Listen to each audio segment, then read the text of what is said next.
Alright, what's up, people? Today we got a 2025 brand new Toyota Camry LE, the base model. It's an all-wheel drive hybrid.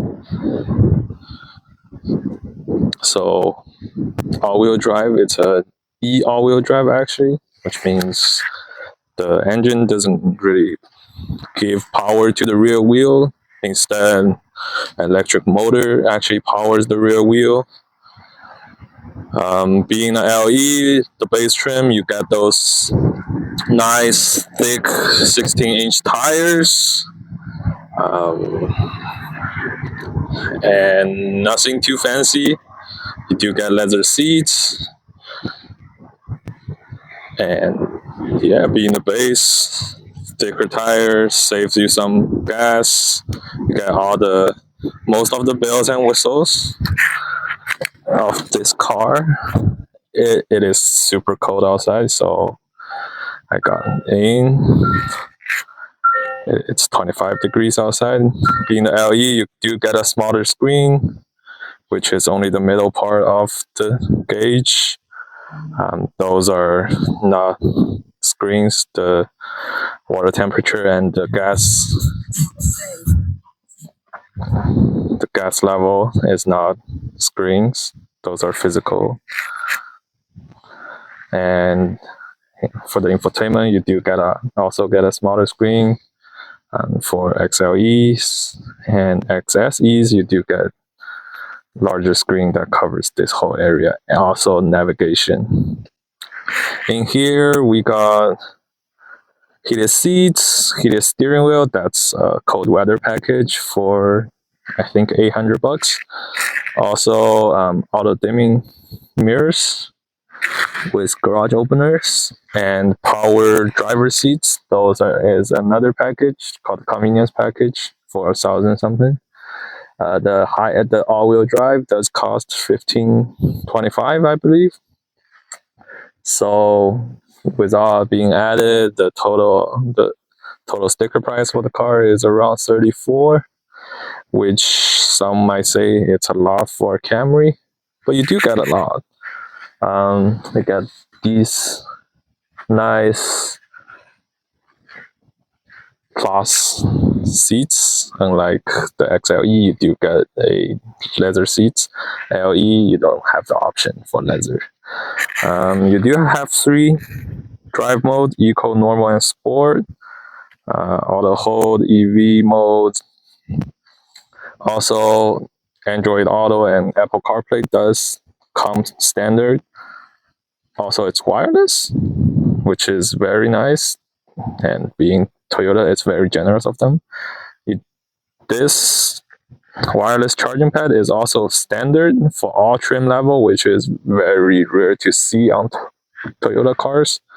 In here, you got all your safety features. You do get a blind spot monitor right there. It's a lot from a Toyota, being a base trim level. It does have the Toyota Safety Sense 3.0, which includes all that safety stuff. Over here, we only have this one blank button, which is the 360-degree camera for the higher models, but these are just standard buttons. We got here. You do get all one touch down, one touch up windows for all 4, which is nice on not being a Toyota, because some Toyota only have the driver's side doing that. And the dash, you can customize that. There's a lot of stuff you can go through. The average MPG. This is a personal car, by the way. It's not a rental.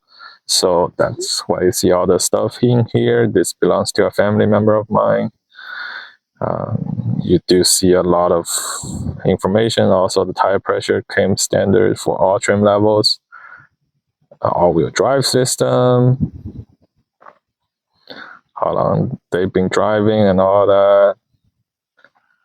And yeah, that's the adaptive cruise. Also the average MPG, eco score, EV ratio, whatever. Let's see. All right, let me buckle up and let's go for a drive.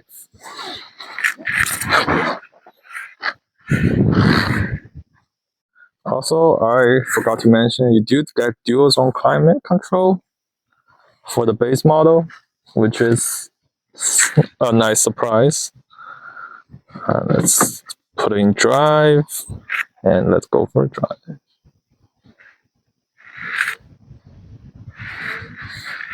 And since it's cold, you do get this pop-up message saying road might be icy, drive with care. That's a nice little touch from Toyota, right?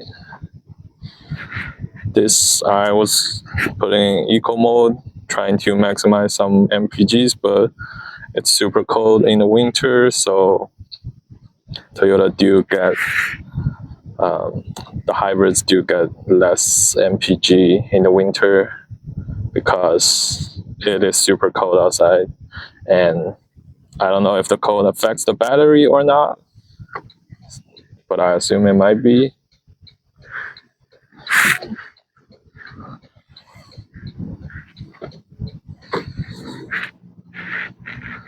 You can hear some of the engine noise when the engine kicks on, but most of the time when you are driving in the city, the engine doesn't really kick on until like 25 miles an hour.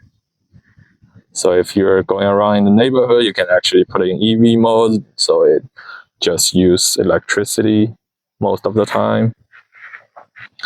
Also in here, it shows what's powering which wheel and all that. Of course, we can go to the all-wheel drive screen and to see how many power is giving to each wheel on there. And just a reminder, as I mentioned earlier, the rear wheel is only powered by electric motors, which only have a few 20-30 horsepower that can be sent to the rear, right? So as you can see right now, it's only powering the front wheel. I do put it in eco mode, and we can see it's the battery powering the front wheels, so the engine is actually shut off, which maximizes the miles per gallon of this car.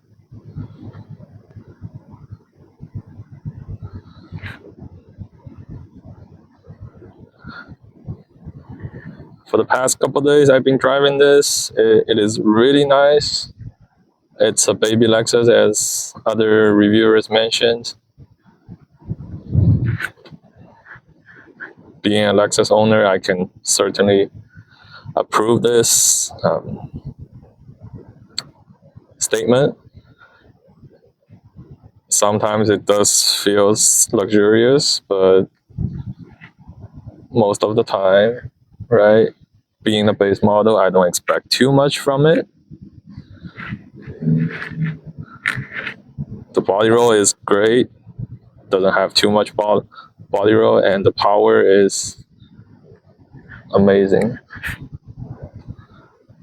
Because of the help of the electric motor, the instant torque was pretty great. And let's put it in sport and see. Oh, so it's very active. Using the sport mode, the engine kicks on, since that's the sporty part of it.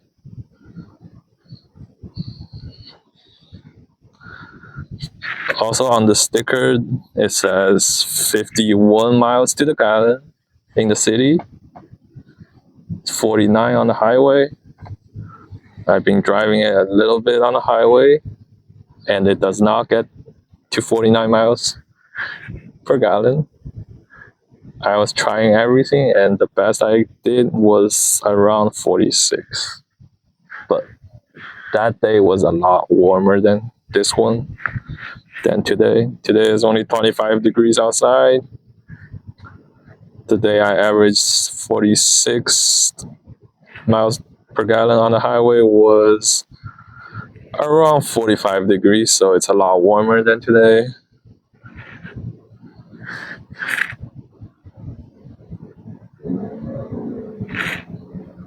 So yeah, this putting in sport mode really make the car make the throttle response a lot more responsive, and it is great.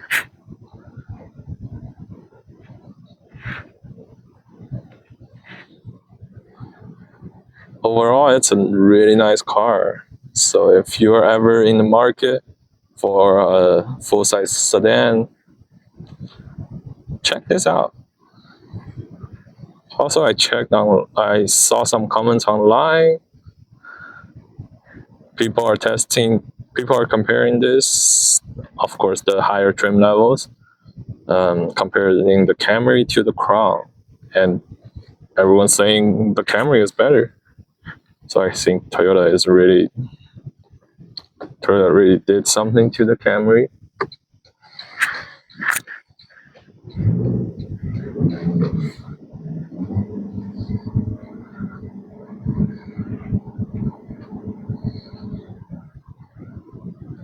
Obviously, it's not a luxury car, so the cabin quietness is okay. That's the only difference between this and a Lexus. But being the base model on those very thick tires, it controls the cabin noise from the road pretty well. It's not too loud, it's acceptable. It's a lot quieter than my other car, which is a Civic Si.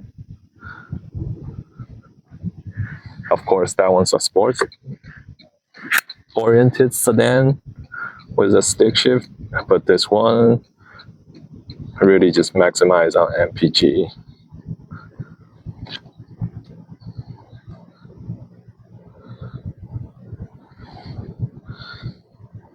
And let's see the adaptive cruise control. So here, it's active, right?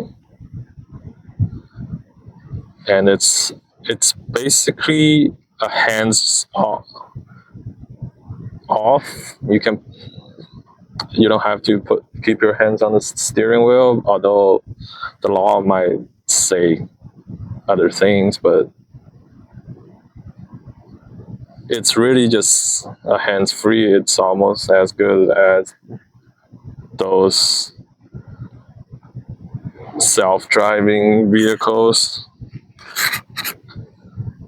but it does pop up a warning message if you don't jiggle your steering wheel every like minute or 30 seconds.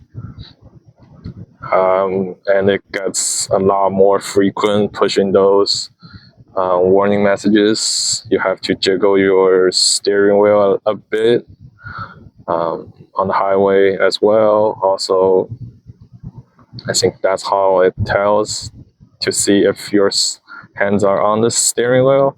The higher trim has those eye trackers, which I heard does not work too well.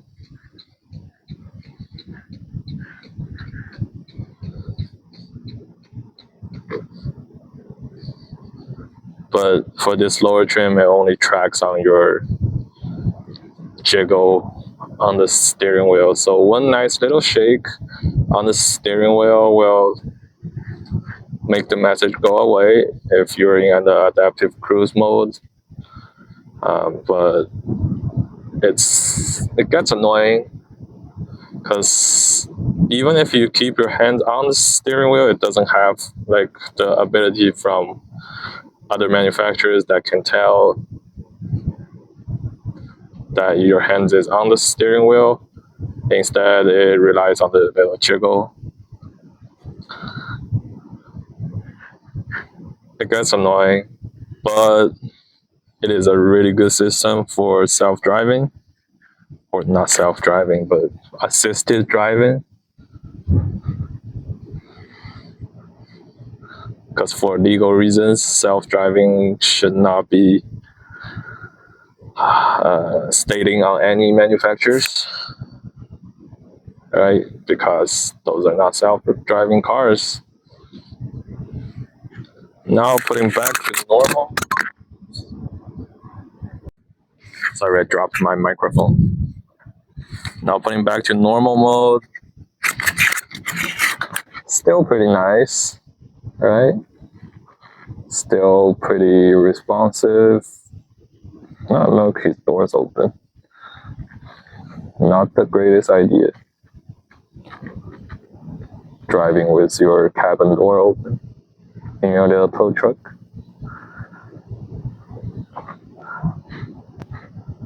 I'm gonna go over other stuff once we get to my little secret shooting parking area. But overall, the Camry is really nice. It's quiet. It feels luxurious for a Camry, for a base Camry. Of course, it doesn't really get in the way of the Lexus ES, for example, but it, from my experience, it does drive like a ES hybrid. Well, maybe the ES 350 will drive better, but I think it's similar to the ES 300 hybrid. Of course, it's better than the ES 250 in my opinion. That one used the old Camry 2.5 4-cylinder engine, and that one is basically just a all-wheel drive Camry. This Camry has 232 horsepower on the paper.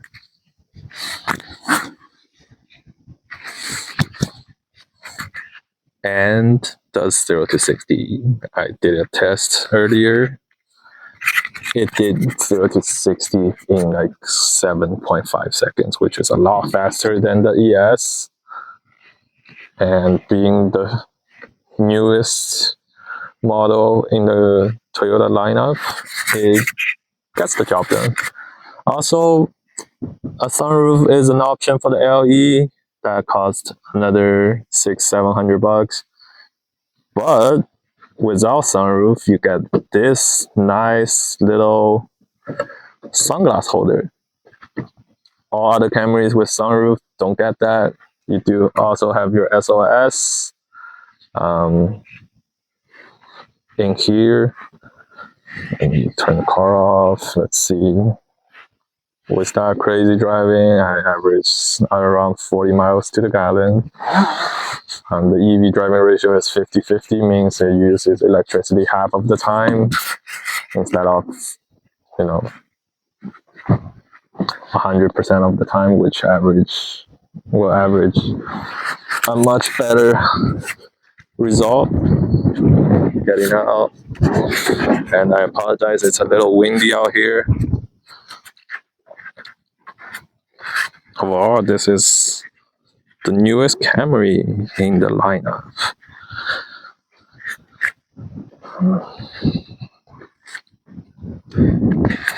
If I pop the trunk, sorry about the mess, it's a family car. The trunk is nice and big. Also, it comes with a spare tire. I think, yeah, it's with all the stuff I'm not gonna pop that up, but it's not a full-size spare, but it's a nice touch. In the rear, you can see we do get vents, which is a nice touch, and you get a USB-A and a USB-C charger. The rear space is pretty decent, right? You don't get much. Here's a cup holder. It's a decent family sedan, so I don't expect too much. And for this hybrid, the rear seats do fold down instead of compared to the last gen hybrid, right? Last gen, the rear seats don't fold down because of the battery, but this being the newest Camry on its 5th generation hybrid system, the rear seats do fold down because they shrink the size of the battery. Actually, the physical size of the battery, but the battery did got bigger. Again, I apologize. It's a very windy day and it's super cold outside, so I had to get in before I freeze. Yeah, that's pretty much it for this 2025 Camry quick review. Again, in conclusion, it's a nice family car. It's probably one of the best value hybrid sedan in the market. And I think it's the only one hybrid that you can get all-wheel drive in the full-size sedan category. Accord hybrid is front-wheel drive only, and the Sonata hybrid is also front-wheel drive only. I think all-wheel drive sedans are very rare these days. The Legacy is almost being cancelled. Altima does offer all-wheel drive, but it doesn't offer a hybrid. But yeah, I think this is the only hybrid all-wheel drive sedan in the market. So if you're in somewhere that snows in the winter, you want an all-wheel drive to be safer. Also, you like the idea of hybrids, and I know hybrids turn some people away, but if you like the idea of hybrids and save some gas, a Camry will be a solid choice. Even the LE gives a bunch of standard stuff. If you want leather seats, panoramic sunroof, moonroof, and 360-degree cameras, yeah, you might need to step up to the XLE or the XSE. Depends on which exterior you like. Overall, it's a nice, solid choice. You can't go wrong with choosing a Camry. You can't go wrong with this statement 20 years ago. You can't go wrong with a Camry here. Also, people are complaining it does not feel too much different compared to the last generation of Camry. But last generation Camry hybrid doesn't come with all-wheel drive. So that's some improvement in the Toyota category, right? For $34,000, it's a little pricey, but it's a nice car. If you don't need an SUV or don't just want a large sedan, Camry is a very solid choice. Overall, it's a great car. But if you don't need all-wheel drive, of course, you have other options like the Accord and the Sonata and all that. That's pretty much it. I'm going to wrap it up here. Thank you so much for listening and watching.